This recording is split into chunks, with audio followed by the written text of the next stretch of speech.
आग लगी आकाश में तो कट कट गिरी अंगार।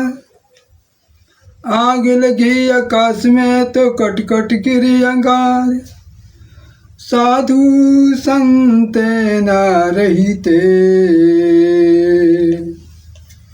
साधु संत न रहीते तो जल जईते संसार। साधु संत न रहीते तो जल जईते संसार।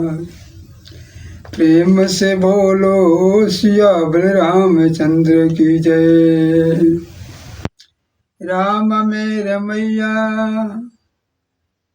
राम मेरे मैया, राम करे कर जोर। दुर्गा रंगती है इसकी न जय हो पूजा जय करो, जय महिषासुर का इतिहास जानो। छठ व्रत के त्योहार आ गइल बा। माता लक्ष्मी के पूजा भइल, धनतेरस के पूजा भइल। बहुत लोग माने पूजा अपना अपना हर प्रकार के करता। अब छठी माई के पूजा आ गई तो हमनी के हिंदू रिवाज में इतना पूजा के लीन बानी जा।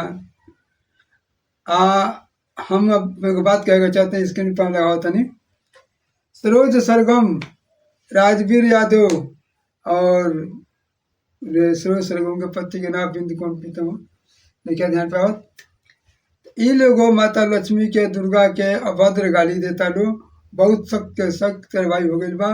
ये लोग के जेल के सलाखे, ये लोग के अंदर वालो, और कोई वकील ये लोग के पीछे नहीं करे, ये लोग के छुड़ावल जा, जमानत दिया, ताकि हिंदी रिवाज के प्रतिष्ठा ये लोग तुरंत लो। जब प्रतिष्ठा ना रही तो देवी दुर्गा के केहू ना पूजी तो केहू के केहू का समझी जो हम ये धरती बाड़ी तो हमरा ऊपर केहू नजर रखले बा।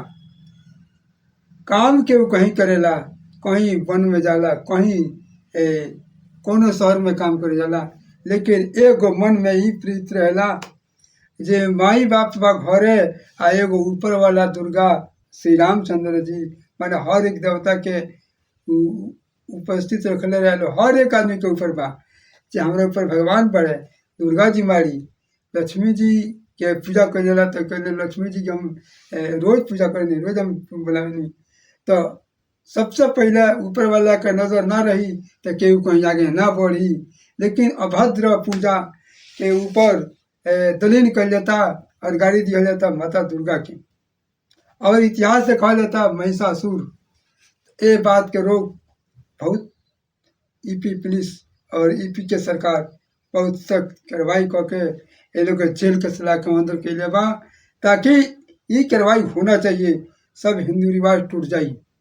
हिंदू रिवाज के लिए यह बा दुर्गा माई के पूजा, लक्ष्मी जी के पूजा, गणेश जी के पूजा, श्री रामचंद्र की पूजा, हनुमान जी के पूजा। ये जब ना हुई तो कैसे का हुई। हर चीज के पूजा होता। कथा में पूजा कैले तो गणेश जी के मूर्ति हेबे करी। तो पूजा हमने के बहुत मान्यता चीज बा और पूजा करे के चाही। तो पूजा से हमने के बहुत आनंद मिलेला। आनंद अगर पूजा ना कैला तो आनंद ना मिली। खाली काम करो, खा सूत, फिर सुबह काम करो, खा पियो सूत। पूजा भी तो बहुत जरूरी बा।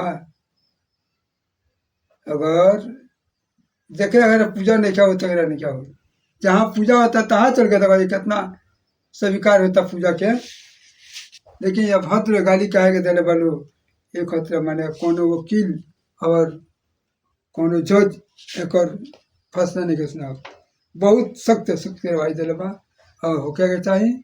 माता दुर्गा की उपासना सब कोई करता। माता दुर्गा सब कोई राजी बा। हे दुर्गा जी, हे दुर्गा जी। दुर्गा जी के नाम पर जे गलत करी ओकर नाश होके रही। तो हमरा यह कहल बा कि ओले पर ऐसा भी कार्रवाई होके जो कभी जेल से बाहर ना होके। हम यह कहे के चाहे, हम तो सरकार कहीं।